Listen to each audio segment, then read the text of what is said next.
That, when you go to your club members, you're always gonna have people who are disagree and agree with politics, each side of them. They're always on opposite, there's always gonna be members on opposite sides. But ultimately, when all of us are under challenge to the things we care about, when we come together, as long as we recognize that when we have disagreements, we don't burn bridges, that when we need to come together. So I wanted to share that with you because that's the power of a constituency of our size. We swing elections and people listen to us. So with that, I'm gonna stop and, are there any questions before I start going into other bills? One more about you mentioned bills without public review. Is that a policy change or is that, how do we combat that? I was thinking, do I write emails to my local rep and what do I say? Yeah, it happened over and over again.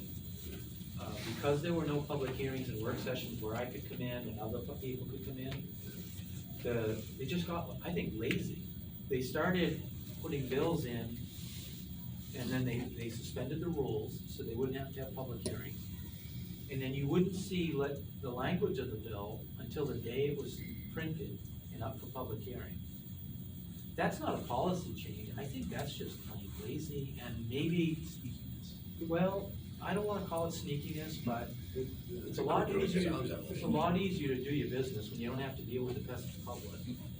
And so when it transitioned into a bill, the mandatory voting bill that passed, that most of you don't even know that now in order to operate a boat over the age, I think, of 22, 25, we changed it, of 25, or a 25 horse, or a larger than 25 horse motor, you gotta have a voting safety class.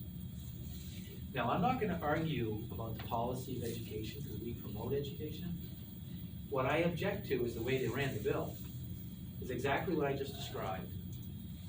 We had less than 24 hours when the bill was printed, went to public hearing, got held over to the next session, and then when it came back, they made a deal and completely changed the language and put that bill forward with no public hearing. I will always object to that type of process, because when you're doing that, you're flying blind.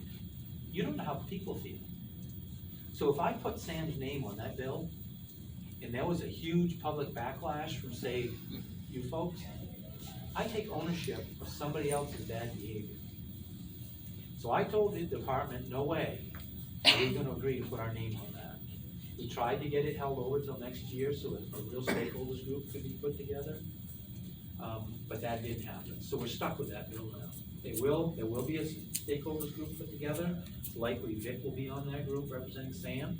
You do have some experience in that, don't you? I think I put together the first mandatory voting education program in the country. And I don't want to tell you how many years ago it was. Yeah. So, I cut my teeth on that. So obviously we're not against the education, but we're against how it was done. So with that, we're gonna have an opportunity to take another run at this next year to see if there needs to be changes made to it. But I don't think any of us are against young people in particular. What was the number of LD what? Was it LD? You remember the LD? I could probably look it up. Could you probably, you don't have to publish it. I'm not even sure that they posted the original. Yeah, I didn't. I have not, I've not seen it. Yeah, nobody has. Yeah. It's a disaster. I mean, I got grandkids that don't know about this. It puts the voting rental industry out of business. I'll look up the voting. Yeah, you know. I didn't know it passed, so. I didn't know it passed until just now. It's just, that's suggested. Right now, is it You said 16 years old? 25. I don't think it was finalized. I don't think it's finalized. I don't believe it's finalized. It went back for It was review. 21.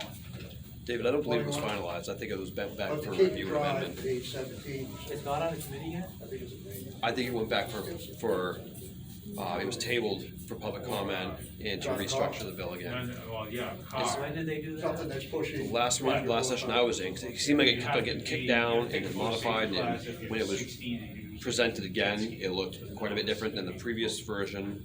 So I don't think it's a done deal. And I may be wrong, because I'm in these meetings on Mondays too. This one definitely was awkwardly presented. And we're, as a department, we're trying to figure out what the public's looking for. And You are political. Well, you're gonna have the problem of implementing it without public really knowing what's going on. You're gonna see a backlash when the public finds out. Sure. And I do think it was voted on, because I was watching the public work session, it's not a public hearing, it's a work session, where Right. the public doesn't get to weigh in. In the last version, I believe they voted it, I believe it was unanimous, and it came out with the amendments I just described. We can double check, but I did that for 12 years, I know that process as well as anybody, and I believe it's done. The committee had to have its work done, which they did, finish it, which means that as soon as the amendments are drafted, they go right out to the full legislature. I'll double check, but I think it's a done deal. Oh, I know it is, because Matt Dunlap confirmed that with me on Friday, that it was on the calendar in the Senate, it already passed the House, so it's a done deal. So it's coming back up again next year to It'll come up review. again next year, After but public only, comment. it's already law, so what'll happen is the stakeholder group will meet and do the work they should have done prior to the bill passing. And it'll probably be to look at applying it to saltwater too, because it exempted saltwater. So we'll see that bill coming, welcome to join us. So, that bill, what that does is it undermines the people who are gonna teach the course. Sorry, Ron, but when there's a public uproar like that, when they find out about it, it makes it hard for you, because he's only there to educate, and he wants people to be safe. But when you're getting a sour taste in your mouth as a citizen, you don't wanna take the course, it's gonna backlash some for a while. So anyway, we'll sort it out, it's just, it really was unnecessary to have to fight it out like this. Is that course gonna be an online course, or is it gonna be a hands-on course? Both. Yep. Because right now, they're getting away from hands-on with the hunter safety courses, correct? Correct. I'll speak to that, towards the end. Oh, I'll give you time, don't Yeah, worry. go ahead, yeah. The course right now, I asked the deputy commissioner to ask the computer company that runs the program, how long it takes to complete the course. I was told it's about 6 hours. Think, what, So, yeah, the average, the national average for the course is 6 hours and 15 minutes through the Calcomai platform, which is equitable to the in-person, which is also 6 hours. Could you do it online? For the voting, yeah. Family comes up.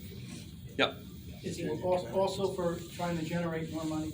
no. no, they don't. I can say, I can, Calcomay gets all the money. yeah, I can say one thing. So as far as any online courses, the state gets 0. There's no kickback, there's no, fees or whatever that we get. It's basically a convenience fee. So Calcomai makes sure that the content is relevant. They can make edits in real time. They protect your credit card and all of your contact information. It's a convenience fee. So if you want to do online hunter safety or bow hunter or crossbow, you can go online. I think hunter is 19, bow hunter is like 34, bow hunter is 34. That goes directly to Calcomai to maintain the records, the certifications and all of that in that high level platform. But there's no money generated by the state. And that's kind of a misconception, because everybody sees these courses, oh, hunter safety is $20. Oh, bow hunter's 34. Oh, the state's all about making money. We don't get a dime. The next one that's coming down the pike is the bear trapping education course, which I just led the first one yesterday. That in-person courses, they're still free. The online course that's being developed is gonna be $34, but if you look at it, it's not gonna be tens of thousands of people taking that course annually. It's probably gonna be 1,000, so the volume isn't there to drop that price down, but it's a convenience fee. You can go on, start it, save and quit, and do it at your pace, do it over the course of 4 or 5 nights, and get your certificate without the inconvenience of going to a class. But the in-person classes aren't going away. It's one tool in our toolbox, the online is the other.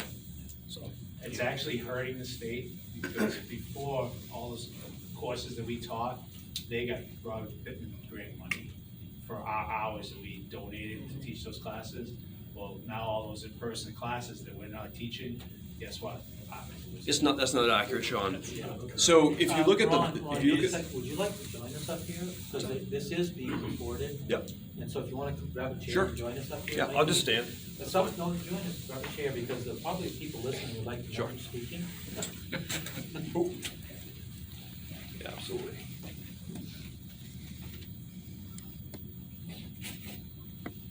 So the online, you're not incorrect in the match. So if you looked at let's say we have 1,000 volunteer instructors, and you're teaching X amount of courses in person, you've got 2 or 3 instructors that are filling out in-kind sheets, so your travel, your administrative fees, time, your class time, training, that goes in and it's backed up by, or matched by the PR funds, right?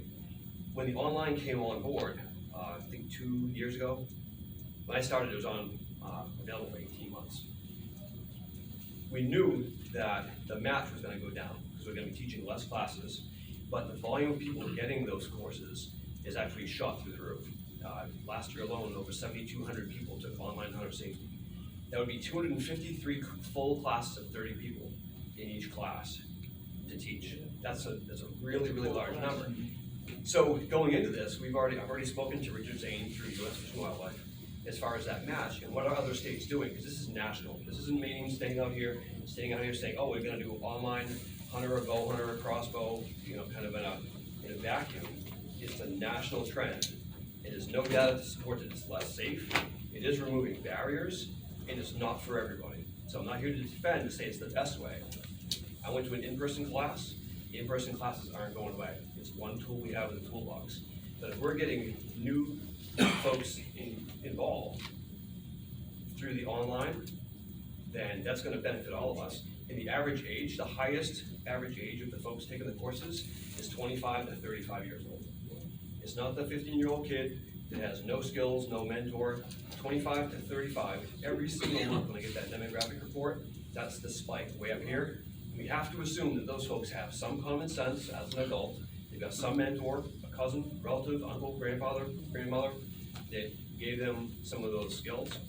So to the effect of the match, we know that we've got a little bit of a deficit because we're going to be probably having less people asking for these courses. We are doing more with trapping right now, which are going to continue to be in person. So that's going to help fill that a little bit. But we're doing next step programs, and it's a directive from the commissioner. The next step programs are, okay, you took your hunter safety online, you're all excited, you've never hunted before, you've got a mentor that's going to get you started. But you know what? You're not sure how to field dress a deer. You're not sure how to, how a muzzleloader works. Sign up for next step programs. All of our volunteers have been teaching for all of these years, and they've been teaching a standard 8-hour course or 10-hour course. A lot of them are walking away saying, I guess I'm not needed. You can do it online, well, I guess I'm not. We need you. We need that talent. We need that institutional knowledge to pass those skills down and say, congratulations, you got your hunter safety online. That's just the first part of your training. Now, jump into a next step workshop. Those volunteers, those hours are being matched. And in many cases, we've got one active group in Androscoggin. They're having 6 or 8 instructors doing fire and shelter, mapping compass and whatnot. And when those in-kind sheets come in, and you look at it, wow, excellent feedback, the class was outstanding, and it took that person from here to here.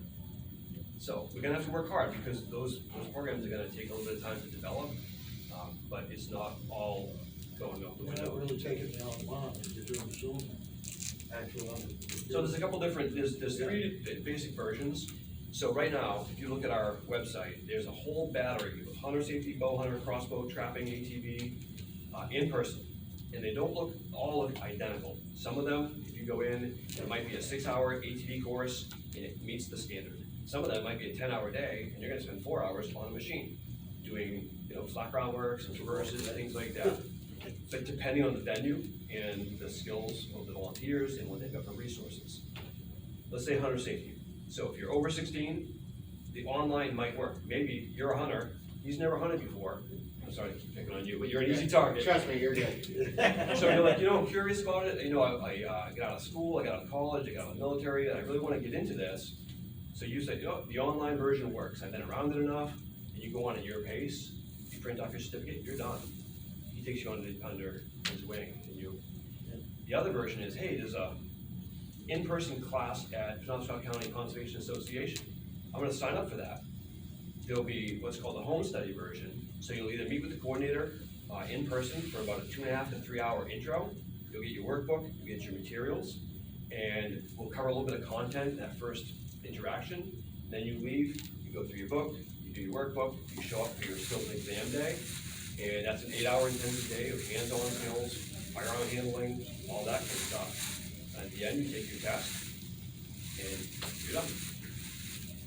The third version would be, and also that in-person hybrid. We have had some folks where you jump on a Zoom session for 3 hours, and you're looking at me through the screen, or one of my coordinators, we're mailing you your packet. So we're going through, okay, so chapter 3, make sure you're covering this, this, and this, show up on time on Saturday, have your workbook done, and that works. Zoom's here, I'm not a huge fan of it, but times have changed. The other side of that is maybe at PCCA is a straight up traditional course, those still exist. That comes down to the instructor. If there's instructors in this room, we need you. Those courses are not going away. I have people calling me saying, I really want to have that in-person course, and it's going to be either a 4-hour, in-person, or it might just be a really long 10-hour day.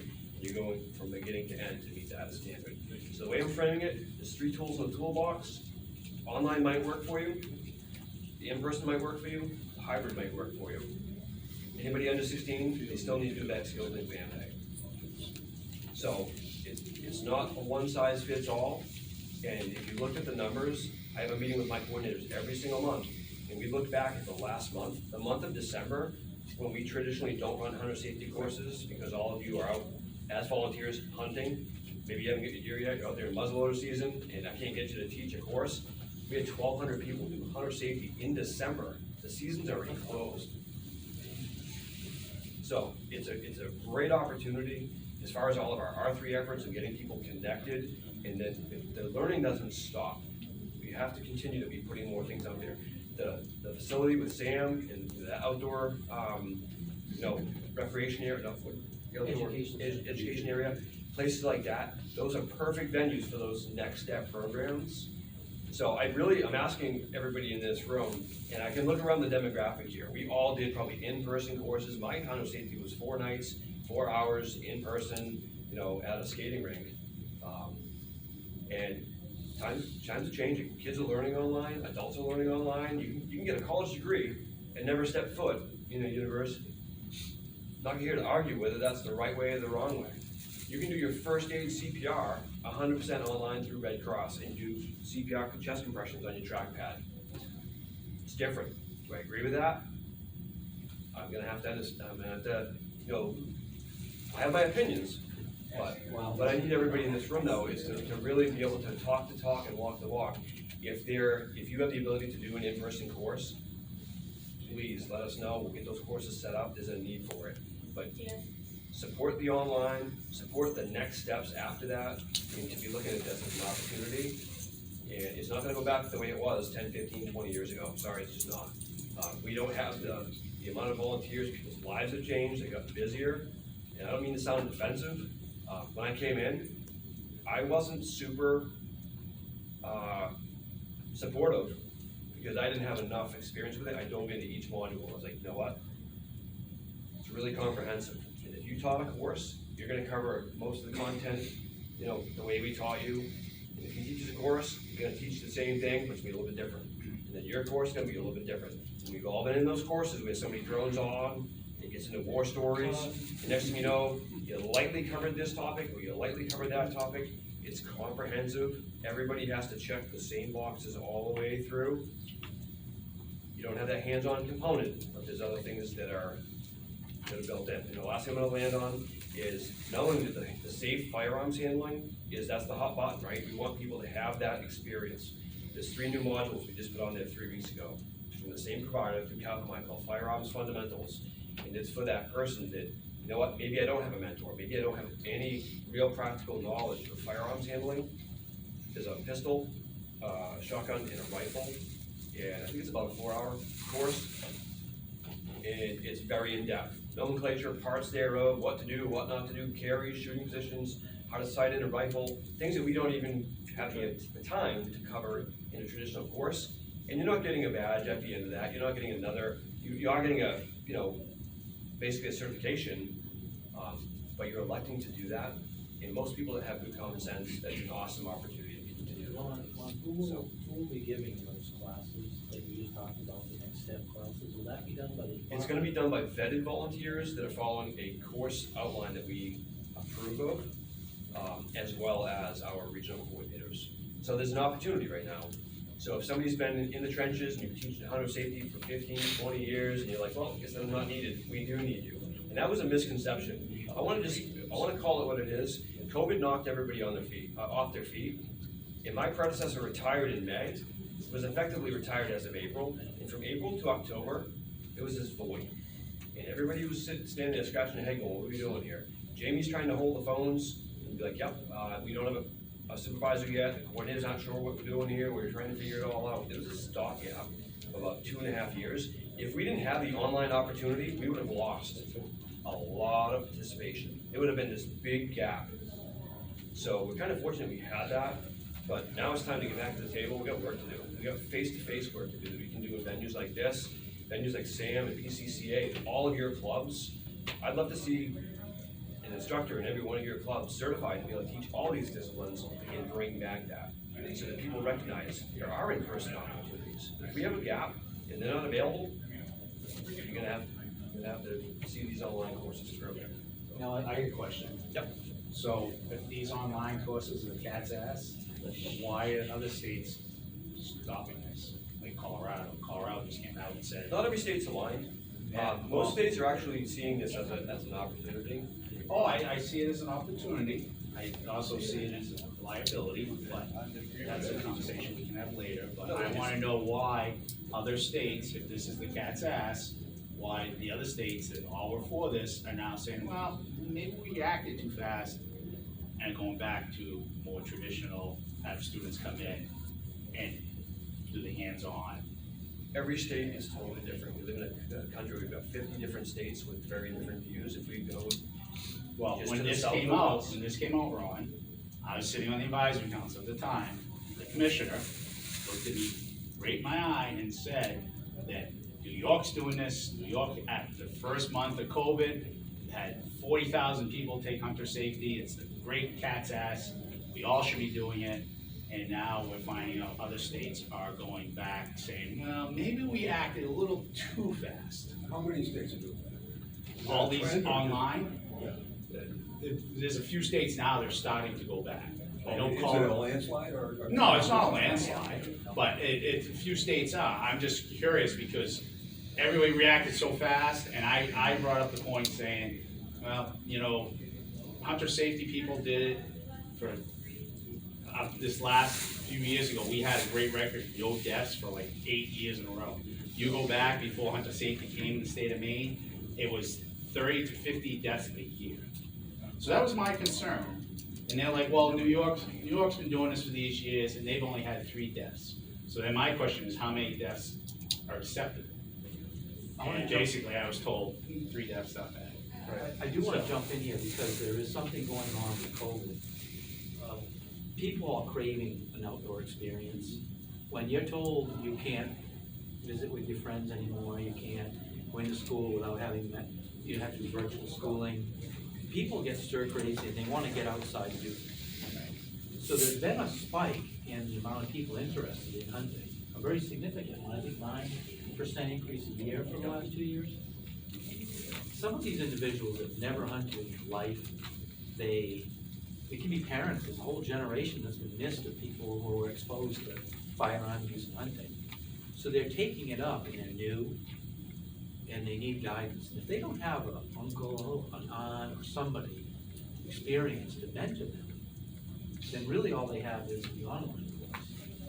Now, in normal times, I would have agreed with everything you said, that transitioning to all online because of the community, but with that spike in new people, you want to make sure that these new people have some respect for the landowners, they handle their firearms safely, they get all that education that they need.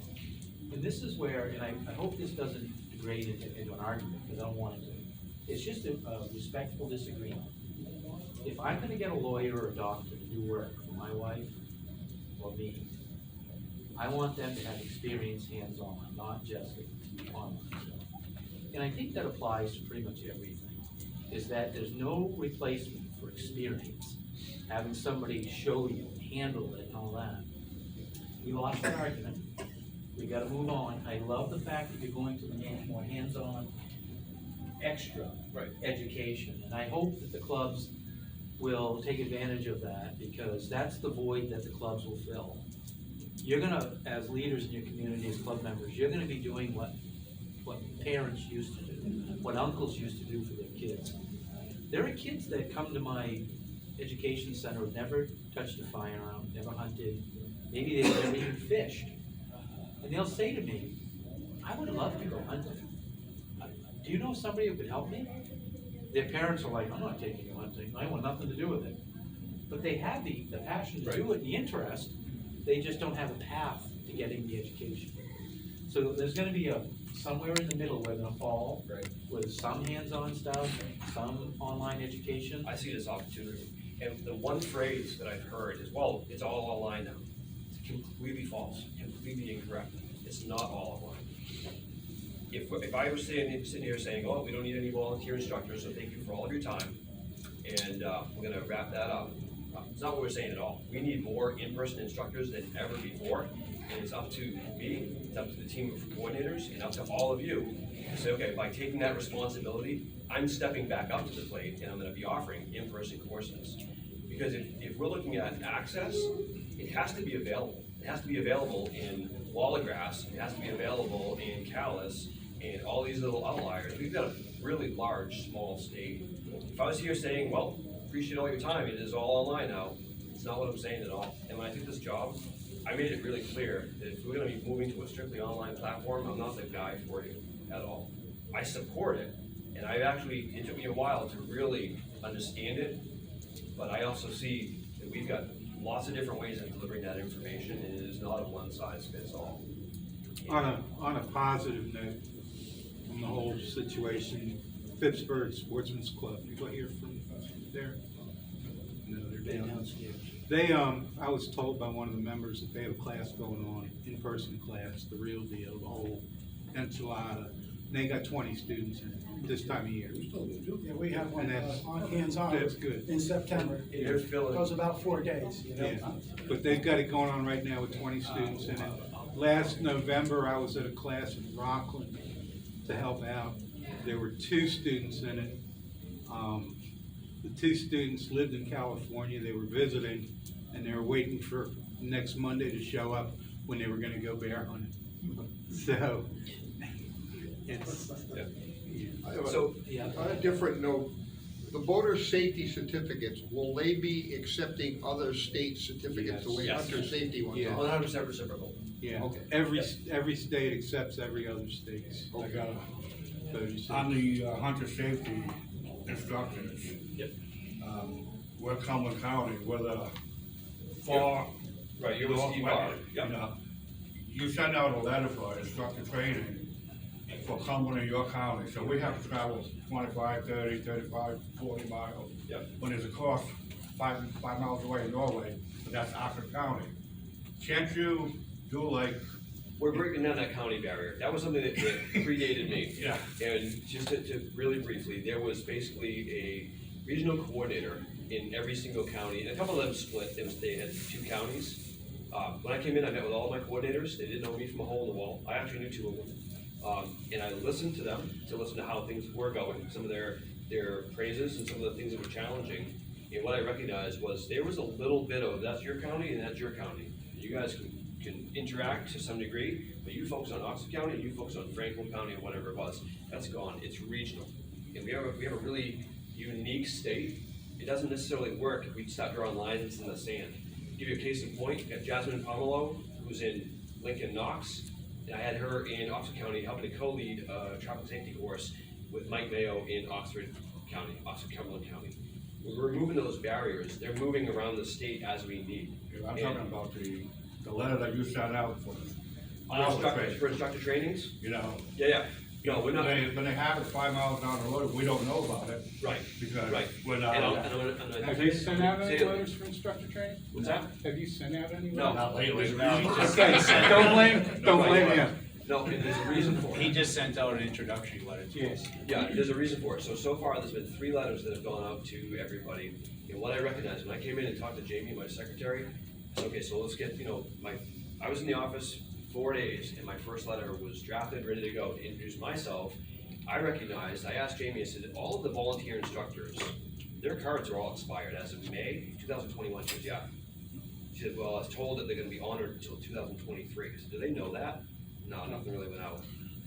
Okay, there's a miss. So we hit that one on the head. And I realized we didn't have emails for our instructors. It was all through the mail. We started sending out information to all of our instructors. I got a stack back of bad addresses of our instructors. Our database hadn't even been updated. I need to be able to communicate with you in the moment. I need emails. That's the way I can reach out to you. You're gonna be blind CC'd. You're not gonna get carpet bombed with everybody else's email. I need to communicate, and you need to communicate with me directly. But if I have something that's important to say, like the new bear trapping education, there's a little bit of, it's a good thing. It's a positive thing. But if I can't get out the facts to you quickly, and it goes into a letter, which you might get, you might not get, you might not read it, maybe you read it, you're gonna respond, but you're not sure. You need to be able to communicate through the mail and through email. So we're trying to build that database. So I finally have 438 emails for instructors. Now these are emails that people share with us. In my first blind CC'd email to reach out to everybody, I got 60 junk emails bounced back, invalid. So I got some work to do. I've got a deficit that I have to overcome to be able to communicate openly with all of you, but we're working hard on that. To your point, the new instructor trainings or the workshops that you had to attend to stay current every 2 years, there was a smattering of places, and some of them were convenient, some of them weren't. We're gonna redesign that. The very first one we did was a Zoom session to at least get the ball rolling to say, this is who I am, I'm listening, here's my email, my phone, let's start communicating. We get some work to do to get that database back up to speed. It's not 1978 anymore.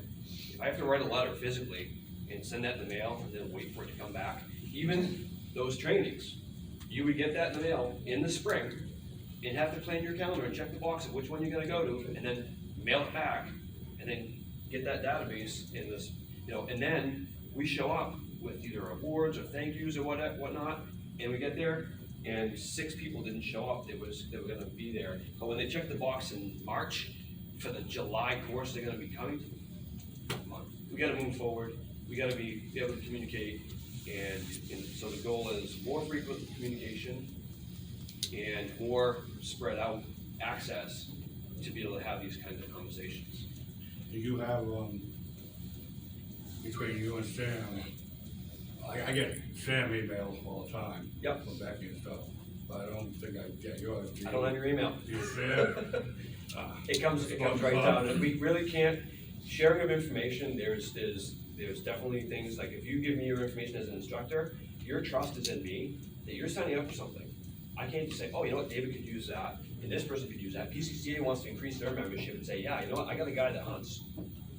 So people's information, there's an agreement, there's a kind of a, I would love to be able to talk to Dave and Becky and say, you know what, give me all your emails, and that way I can send out a message. But, because they signed an application for a membership, does that allow your email to then just be shared with what we think is a good idea? Because we can both say, well, wouldn't that be wonderful? Well, yours is protected by the state statute. Right, so there's Mine certain isn't. things that we can and can't do. What's the history of that? Yes, there was a history with that. Yeah. So the end of that, or not the end of it, but the be all end all is we've gotta get those emails to us, and the best way is to literally, if you haven't already emailed Jamie or shared it with us, give her a call and say, yep, I'm an instructor, I teach hunter safety